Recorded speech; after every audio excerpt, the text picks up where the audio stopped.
since I was a kid, I've always been interested in storms. As an engineer, I try to understand how things work, so I actually built and designed a device to measure the weather basically on the inside of a tornado.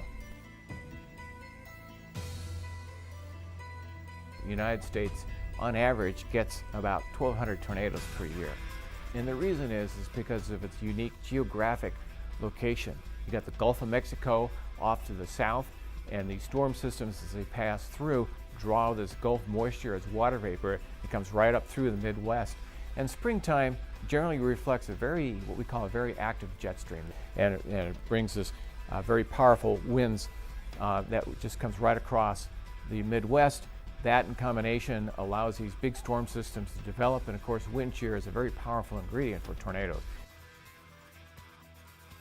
The ingredients for a tornado obviously are quite complex, but some of the basics are, you have to have moisture, you have to have lift, and then the other most important ingredient is what they call wind shear.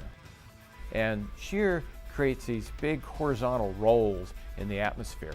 And then when a thunderstorm forms underneath it, it actually tips these horizontal rolls in the vertical position to where a thunderstorm forms over them, you have the whole thunderstorm rotating.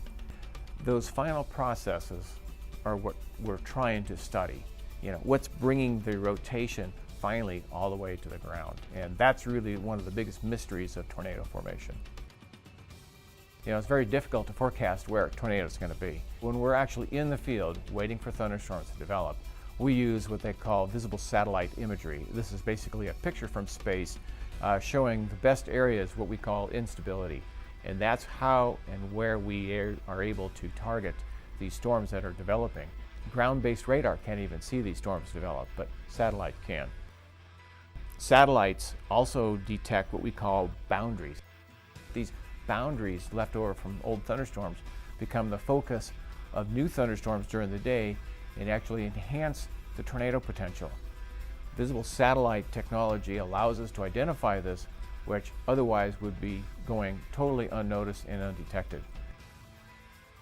One of the biggest things that I would love to see in future satellite technology is the ability to actually see lightning within the cloud tops. All the vertical motion and so forth greatly enhances its ability to create lightning. This lightning mapping will actually show frequency. If the storm is becoming severe, the lightning frequency increases, and thus being able to do an early detection of whether or not that storm is severe or not.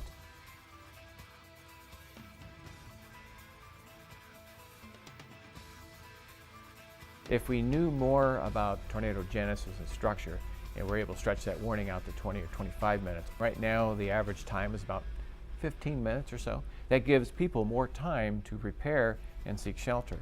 Without the GOES satellite, we would be back in the dark ages of the mid to early 60s. These GOES satellites are responsible, in my opinion, for saving many, many thousands of lives.